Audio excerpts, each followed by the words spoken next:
This is James Corbett of corbettreport.com in the unbelievably hot climes of Western Japan. This is James Evan Pilato of MediaMonarchy.com in the moderate summer climes of Portland, Oregon, and we both give you a hearty welcome back to The New World Next Week, our weekly video series where we break down what's really going down in the news in the world of alternative news and open source intelligence. We're going to go around the kingdom, if you will, this week and start out on MediaMonarchy.com for an article from the Financial Times of London. Americans renounce citizenship to avoid the IRS. At the U.S. Embassy in London, there's a waiting list that none of the officials like to discuss. On the list are Americans hoping to give up their citizenship as they seek shelter from the Internal Revenue Service.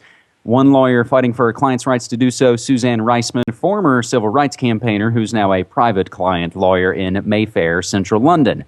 You make a lot of sacrifices when you have to pay U.S. taxes and live outside the country for a long time, but you also make a lot of sacrifices when you give up your passport. Having lived in London since '98, Reisman herself has considered giving up her U.S. passport, but she probably won't. I don't think I want to die in the UK, she says. And if we jump down this article, the backlog at the U.S. Embassy, where no appointments are available until February, stems from a rise in the number of American expatriates living in the UK who have been seeking to escape paying U.S. tax on their worldwide income and capital gains since the simplification of U.S. tax laws in 2008. Now, this story has a flashback at the bottom of this post to a story from the New York Times just this past April. More American expatriates give up citizenship, and it's basically the same story. What I find interesting about this one, James, is that it comes from the Financial Times, which, as we've, I think, discussed, can be essentially a mouthpiece to and from the elites. It's by them and for them, if you will. So this story, when you think about it, isn't about folks like you and I renouncing our citizenship. This is about people who perhaps are multi-millionaires with massive assets and wealth, who perhaps, like Ned Beatty at Network says, oh no, allegiance, there are no countries, there are no nations, there's only BP and Shell, and in this case now, Google and what have you. So, James, I'd like your take on that as well, being a Canadian citizen living in Japan.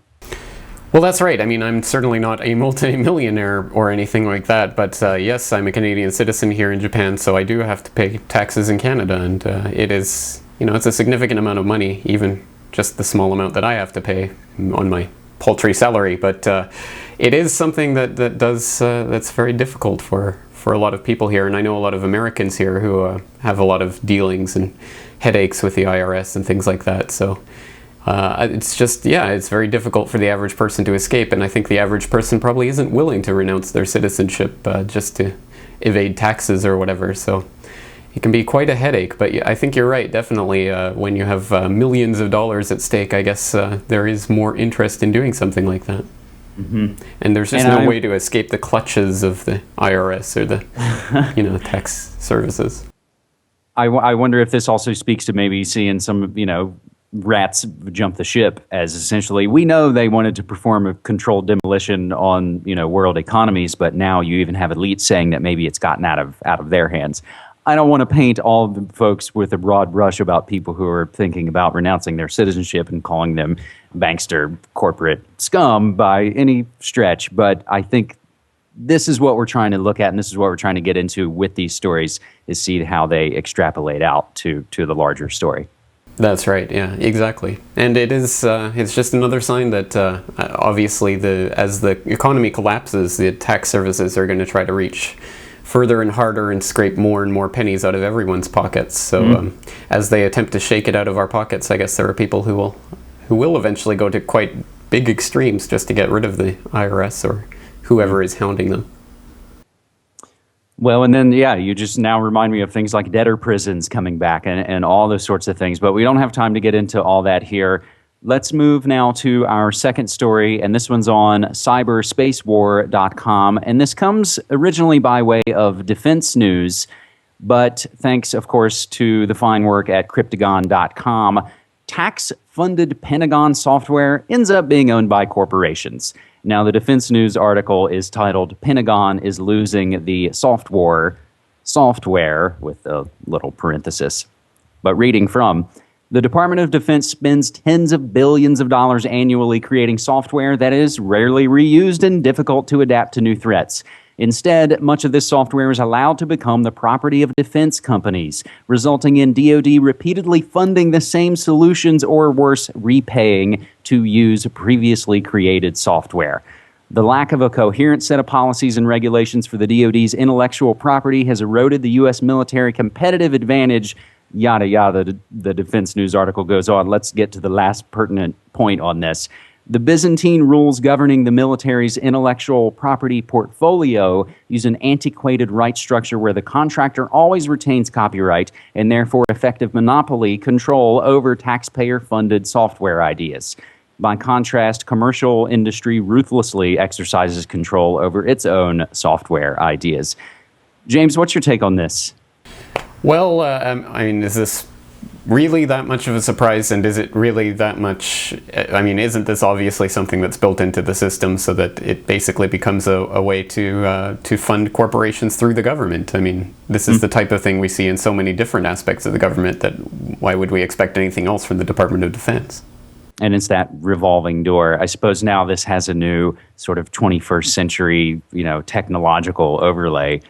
An interesting article to add along with this comes from Danger Room. CIA software developer goes open source instead, and they reference this recent article from Defense News, and they go into all sorts of things, even like the late, great future combat systems, which we know has been a big crushing failure. James? Right. Well, I mean, I guess you could understand why certain agencies would want proprietary software rather than open source, but again, I don't know, it's just another sign of the military / industrial / technological complex, and it's just eating up more and more of the tax dollars that supposedly go to fund government agencies, but actually just go to pay off the interests on the national debt.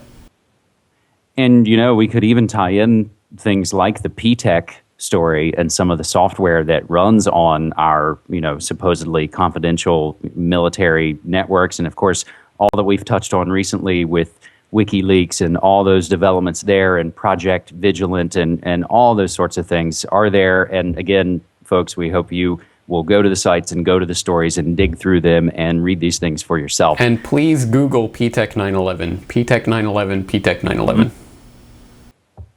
So, James, finally, we'll jump to my third site, foodworldorder.com, for a story from news9.com out of Oklahoma. EPA to crack down on farm dust. The U.S. Environmental Protection Agency is considering a crackdown on farm dust. So senators have already signed a letter addressing their concerns on the possible regulations. We have the PDF download link for you. The letter that's dated July 23rd to the EPA states, quote, if approved, this measure would establish the most stringent and unparalleled regulation of dust in our nation's history. We respect efforts for a clean and healthy environment, but not at the expense of common sense. These identified levels will be extremely burdensome for farmers and livestock producers to attain. Whether it's livestock kicking up dust, soybeans being combined on a dry day in the fall, or driving a car down the gravel road, dust is a naturally occurring event. Many in the Oklahoma farming industry are opposed to the EPA's consideration. One farmer said the possible regulations are ridiculous. It's plain common sense. We don't want to do anything detrimental, said farmer Curtis Roberts. If the dust is detrimental to us, it's going to be to everybody. We're not going to do anything to hurt ourselves or our farm. Now, James, speaking of the dust from a truck driving down the road makes me think of the story of Monsanto seeds and spores flying into other farmers and then them being sued in copyright infringement. This is a dour note, and we have had really bad news, unfortunately, on the farm front on foodworldorder.com that we've hit in the last couple of weeks and months here. But we can go out on a high note. But what's your take on the farm dust? If the EPA and government agencies like that were actually actively trying to piss off more of the public, I mean, could they do a better job? Mm-hmm. I mean, it's the middle so America stupid. It's so public. Ridiculous. And it's precisely the kind of folks who generally, unfortunately, will kind of go along with the garbage that Washington will push. But again, we're seeing, I think, a lot of interesting developments. May you live in interesting times, as the curse or blessing may say.